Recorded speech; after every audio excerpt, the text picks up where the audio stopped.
everybody, and welcome back to Space Club Career Chats. We have another awesome guest for you today. And of course, we will do a raffle at the end for everyone who's been submitting their Mission to Moon or Mission to Mars projects through Space Club.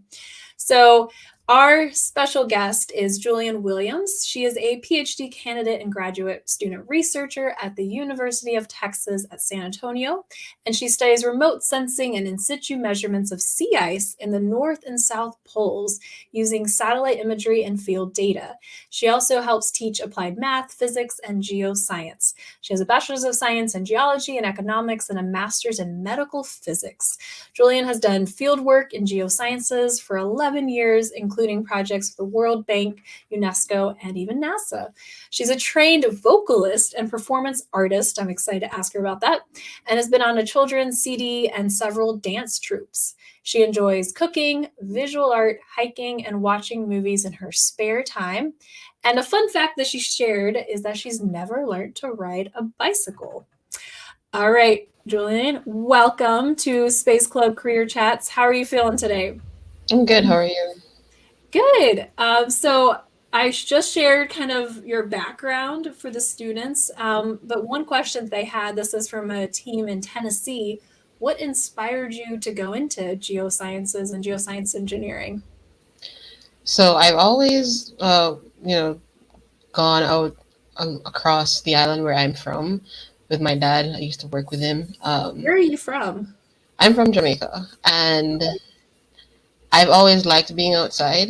And the more that I, did work on construction and seeing the things that NASA did, because at one point I wanted to be an astronaut.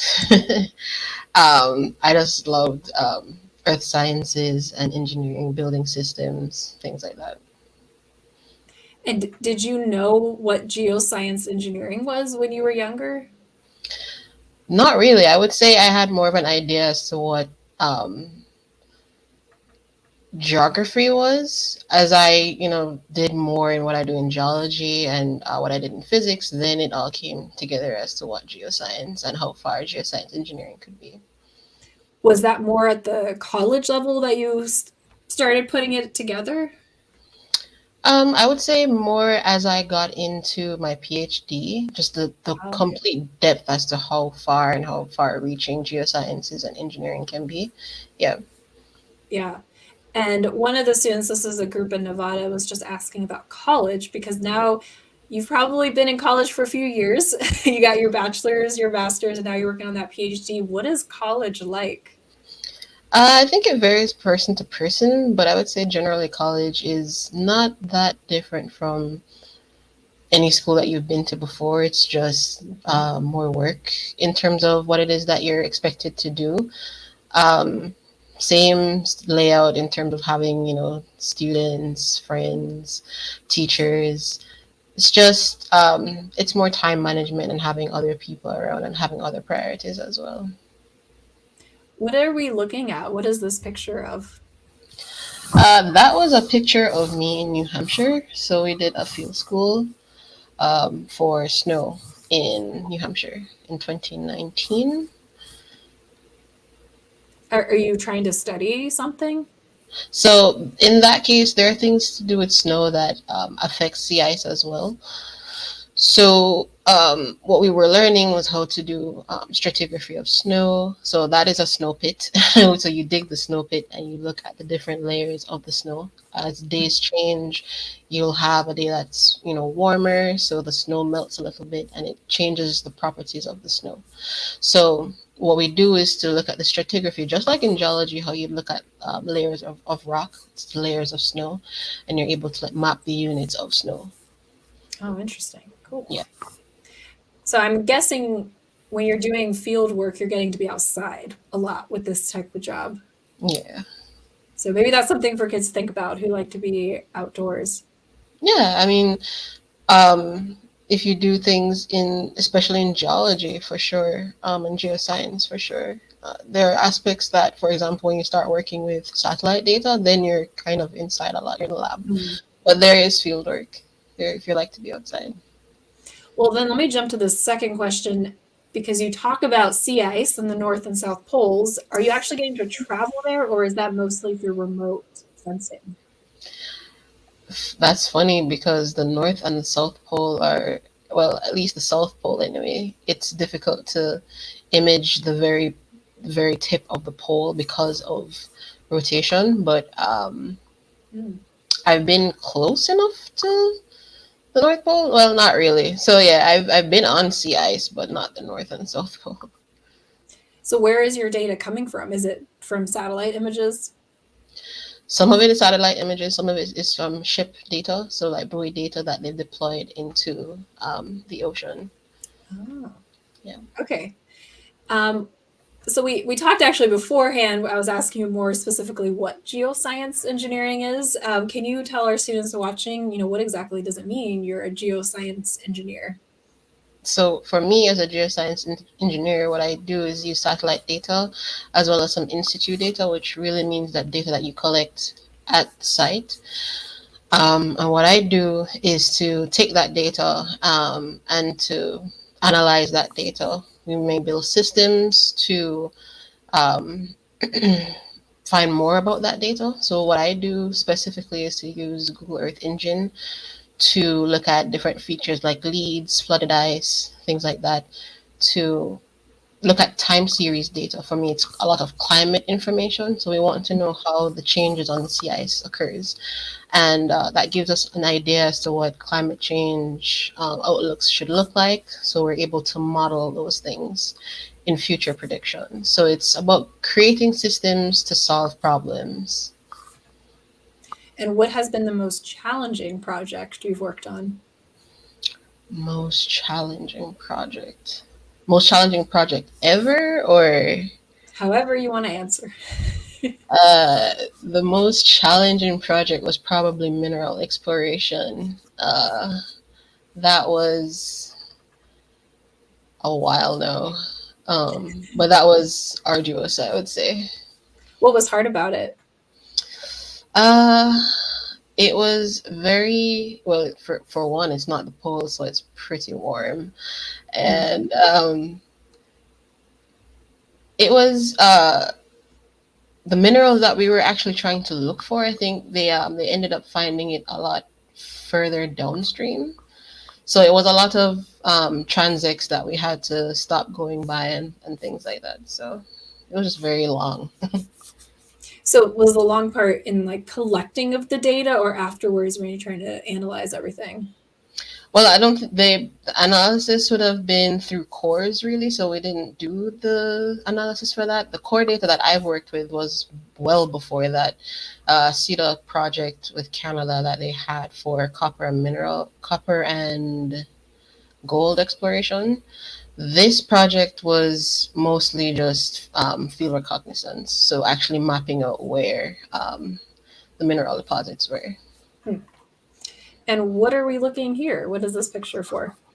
Oh, that was also in New Hampshire. So after we're done, doing what we're doing in the field, we reconvene. We go to class. Essentially, we hear is instructors that give us, some feedback and some background on what it is that we're looking at. So where I can tell you now that there are different mappable units of snow that does occur. So this is just like our site to, we all convene and we talk and get to know each other and like 5-10 years later you run into them at a conference again.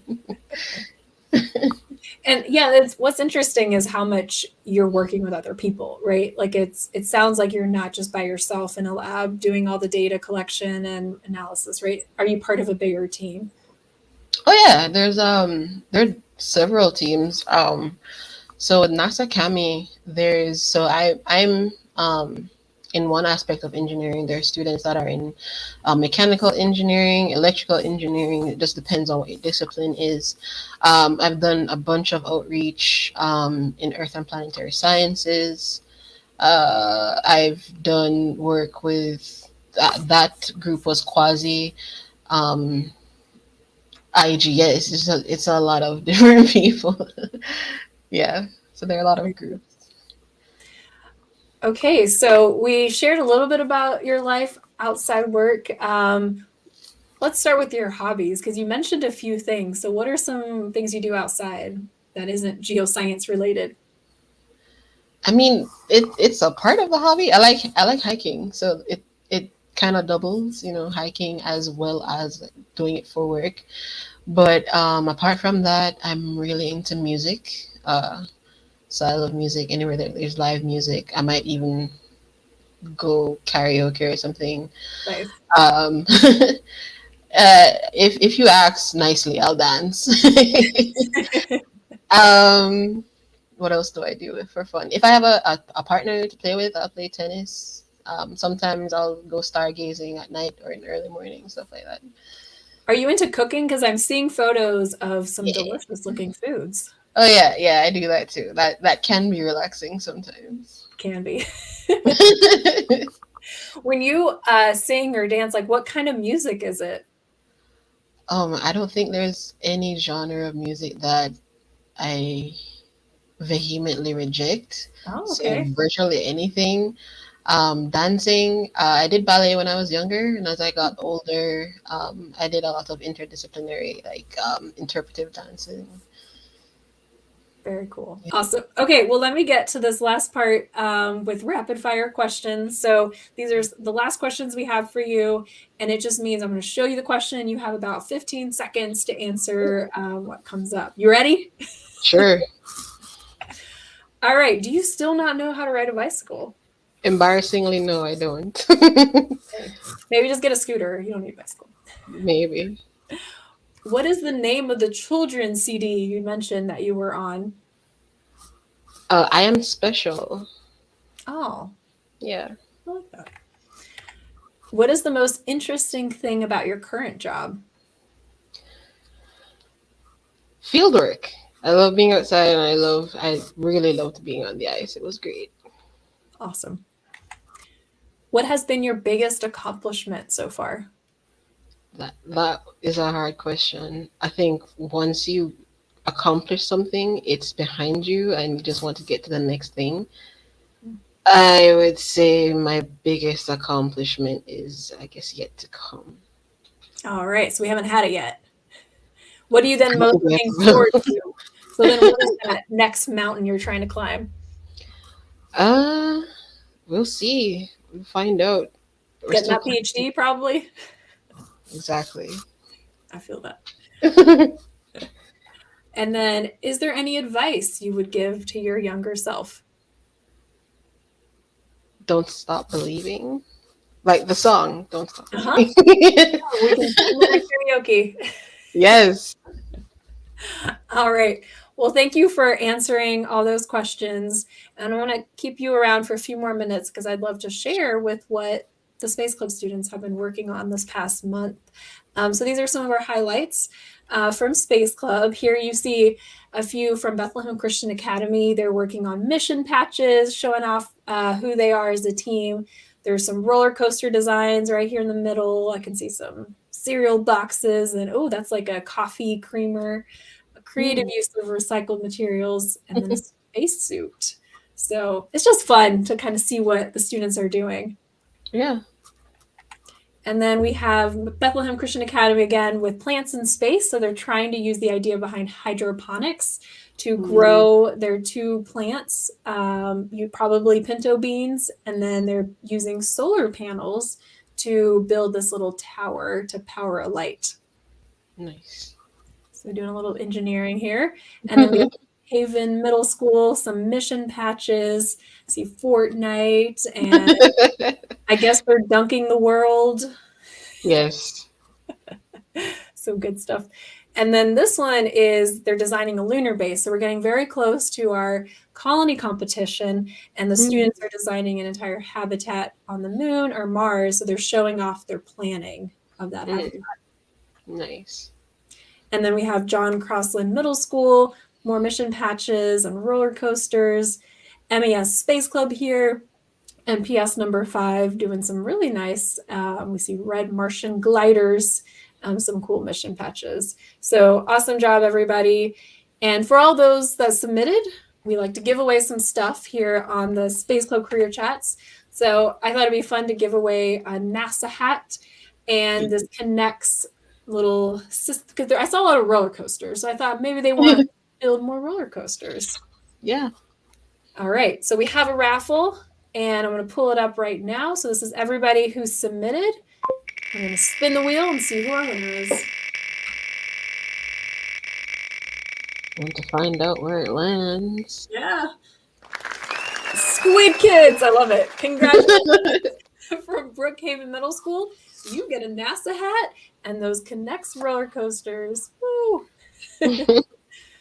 All right, Jullian. So that's the end of our career chats. I really appreciate you joining us. And I'm going to give you the final word. So if there's anything else you would love to share for all the kids out there watching. If you are interested in being a part of the solutions that help the planet, do so. It doesn't matter your background, your ability, or disability. If you want to do it, keep striving for it. I love that. Well, thank you so much for joining us again. And for the students watching, keep working hard. Mission to Moon, mission to Mars. Like Jullian said, don't stop believing. And see you guys next time. Bye-bye. Thank you.